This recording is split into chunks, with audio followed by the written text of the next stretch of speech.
Today we have students from our health and wellness SHSM programs at York University exploring the School of Health and related courses or programs that they run at the School of Health.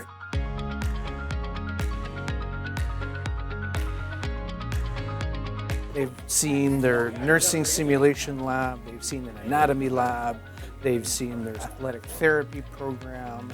So students got a chance to experience what a university campus looks like, what post-secondary programs look like for healthcare, the variety of career paths, hear from students, hear from faculty, and just get excited about what the post-secondary experience could be in career and healthcare will look like for them.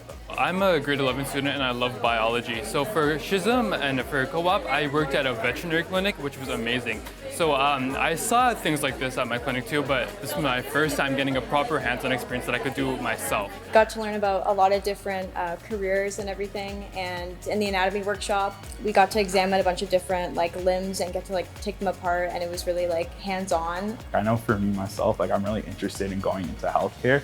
So this trip could give me an idea of what post-secondary life would look like, as well as what the careers in healthcare would look like and what a day-to-day life as a student would be like. They've now been experiencing a suturing lab.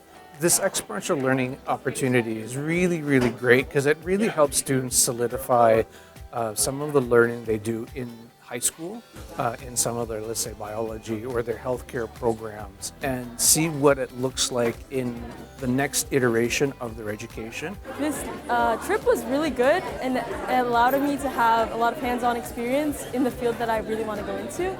And I would like to study kinesiology, and looking at the labs that we did today was pretty interesting. Our health and wellness, it's our largest program in YRDSB. Almost every school offers a healthcare program or a program that allows students to kind of focus in a similar capacity. First place for a parent or a community member who wants more information about the program to go would be definitely the school board website. For a student, grade 9 or a grade 10, I would suggest making an appointment to speak to someone at their guidance department.